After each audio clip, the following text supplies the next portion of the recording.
So you're ready to start and grow your YouTube channel successfully this year. But let me guess, you're overwhelmed by all of the conflicting advice out there. Some people say the first thing you should do is buy expensive gear. Some people say it's to film without even posting the actual video to get used to being on camera. Some people say it's to find keywords and make search-based videos. Well, let's put an end to that overwhelm right now, because as someone who went from about 1,000 subscribers who was not monetized to over 26,000 subscribers, 200,000 monthly video views, and making about $2,000 a month from AdSense in the last 1.5 years, I'm going to show you step by step how to successfully start and grow your YouTube channel. And most importantly, what is actually working now, today. So let's dive in. So first, I'm going to share the story of my channel because there are lots of good nuggets in here. I also want to share with you some things that didn't work, and then we're going to dive in to step by step what is working now. So me being on YouTube has been a long time coming because I have wanted a YouTube channel for as long as I can remember. I have YouTubers that I have been following religiously where I watch their videos every single week, and every single week I would think, ugh, I can't wait until I can have a YouTube channel. And the truth is that anyone can have a YouTube channel at any time. I don't know why I felt that I needed to wait, and my only regret with my YouTube channel is not starting sooner. I technically started my channel in 2021, but I didn't have a strategy and I wasn't very consistent. I didn't put out that many videos. In 2022, I started to be consistent, but I still didn't have a strategy and things just weren't working. So in 2023, that's when I got really serious about my channel. I decided to make it the #1 focus in my business.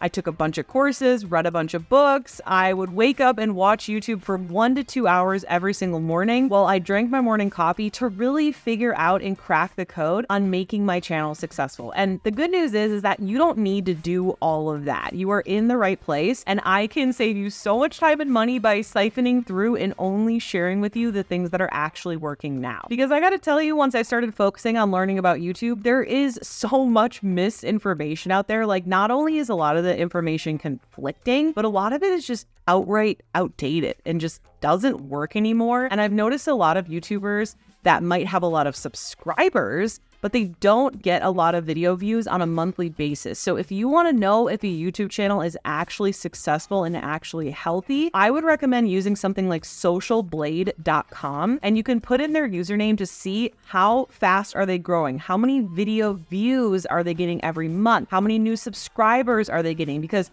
it's much less about the existing subscribers and much more about the growth of the channel and the health of the channel as far as the video views go. Because some YouTubers grew way back in the day and they're still doing those old outdated methods. And so it looks like their channel is successful because they have a lot of subscribers, but the views on their videos are really low and they haven't made that transition to what is actually working today for their channel. Once I started implementing a strategy that actually works today, not some old outdated strategy, I was able to get monetized in just a matter of months. And now I'm making around $2,000 a month from AdSense. Sometimes it can be as low as $1,200. Sometimes it can be as high as about $2,500. It just really depends on the month. But one of the main things that's really helped me to not only be successful, but stay consistent is having routines and checklists and systems to actually run this channel behind the scenes. And one of the ways I do that is by using a YouTube script template. So this is a template that I have evolved over the years of being a YouTuber, and now it makes it so easy for me to not only just make a video, but make a video that's going to do well. So if you want to get your hands on my exact YouTube script template,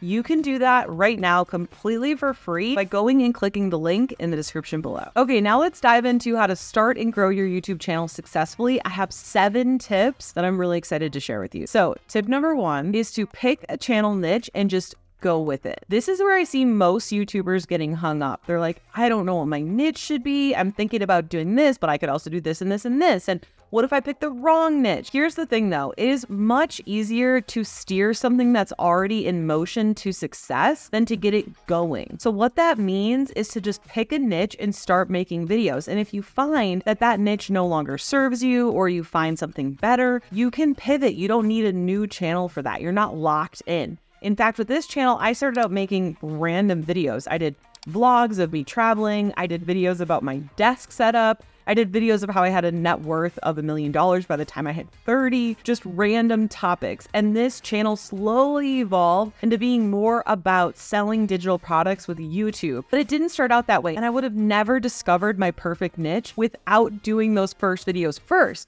So I'm telling you, just pick something and start going. It's so much easier to just get started with a niche and start posting, and you'll evolve the more that you post and you'll find your perfect niche along the way. But if you never post and you never start, then you are 100% guaranteeing that you'll never be successful. The second tip is that your only goal for putting out your first video is to actually just put it out there. I see far too many people wasting time figuring out what gear should I use, what should be my lighting, what should be my backdrop. This was not my first backdrop. You can go and look at my first videos. They looked awful, but guess what? I wouldn't be where I am today without that. It's all about making small incremental changes with every single video versus waiting for everything to be perfect before you start, because it's not going to be perfect. Your first videos are going to suck, and the only way to get better is to actually do it. The act of putting out more videos over time is what's going to make you better, but overthinking it and not taking that first step of action is only going to hold you back from success. And again, if you haven't grabbed that free YouTube script template, go ahead and grab it now in the description below. Okay, tip number 3, I kind of already mentioned this, but once you put out that first video, now it's time to focus on one little tiny tweak and improvement you can make with every single video. So I did not start out with this backdrop. Every single video or every so many videos, I'm like, I'm going to tweak the backdrop, make it better. I'm going to switch it out for a different one. I'm going to improve my lighting. I'm going to improve my audio. When my videos first started out, I did not have good audio. I did not have good lighting. I did not have a good backdrop. These are all things that I improved over time. And I'm so glad that I did, because I would have never started if I would have thought that I had to start like this, because this was a lot of work, but I did it over time. So it wasn't that bad because it was just a little bit over time. Other things that you can tweak and improve over time would be title and thumbnail. These are some of the most important things, because if nobody's clicking on your videos, then it doesn't even matter how good your video is, because no one's seeing it. So there's just so many things you can improve in your videos. And I think that's why people get overwhelmed. So I'm telling you, the best thing is just to start and make these small tweaks with every video to grow over time. And if it makes you feel any better, go look at some popular YouTubers, click on videos and then oldest, go look at their oldest videos, and hopefully that will give you the motivation, inspiration, and confidence to start your own channel, because their videos sucked at first too. Okay, tip number 4 is just to record with what you already have. So my very first videos, I just recorded with my webcam. So I actually had camera gear from being a photographer, but I'm not really good at the video. I didn't really know how to set it up. I didn't know how to do all that. But I didn't want that to hold me back from posting. So I just set up my webcam and I hit go. I didn't even do a script. I didn't do anything. I just got the video up. And what I would recommend for you, if you're a beginner and you don't have camera knowledge, maybe you don't own a camera, you're not sure how to use it, use your cell phone. Cell phones have come so far, and people care way more about the actual information than the quality of the video. And there are little microphones you can get on Amazon that plug right into your phone if you want better audio quality. But you'd be surprised. The iPhone has pretty good audio quality, especially if you're in a room with like blankets or things that dampen the sound. And as far as lighting goes, you can just use a window. You can really keep things so simple. So if you haven't posted a video yet because you're overthinking it, you're really the one holding yourself back, thinking that you need all these things, and you really don't. Okay, number 5 is the editing. So I hate editing. I never wanted to edit, but my first videos, I didn't want to spend money I didn't have on hiring an editor. So I used a software called Descript. And what Descript does, it takes your video and it transcribes it all into text.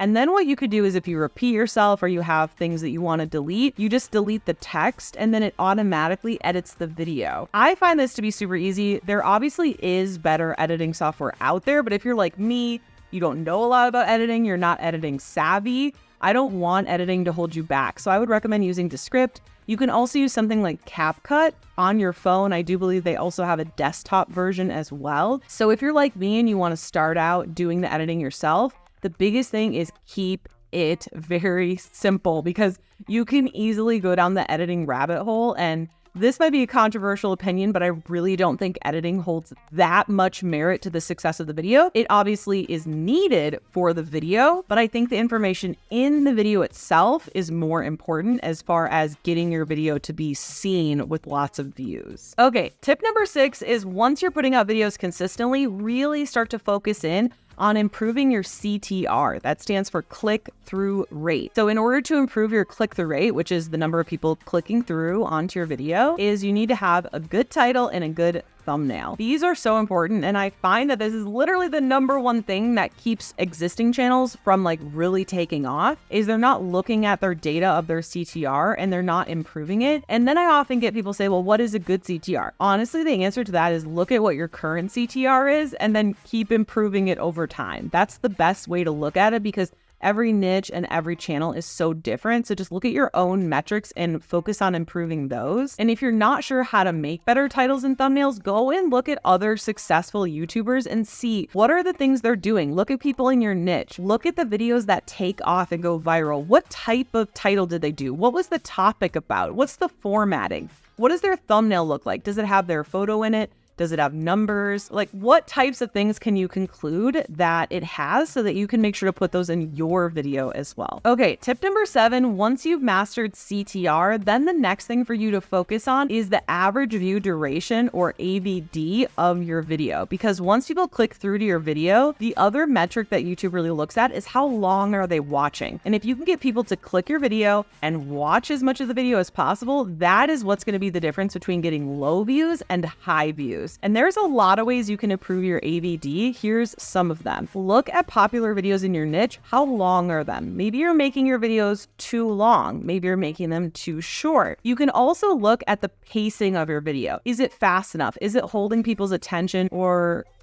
are you talking really slow? Do you see how that's really annoying to watch? And also, this is when the editing comes in handy, and when editing really does start to matter, is it helps with the pacing of your video. You add in visuals and things to hold the viewer's attention, and that really does affect AVD as well. So let me know in the comments below which one of these tips was your favorite, and which one do you think that you need to be focusing on most right now? And now that you know how to successfully start a YouTube channel, you might be wondering the steps you should take to actually monetize your channel, to start making money from YouTube's partner program, YouTube AdSense. But how do you do that? Well, it all starts with watching this video next here, because when you pair what you just learned with what's in this video, it's going to be way more powerful. See you in the next video.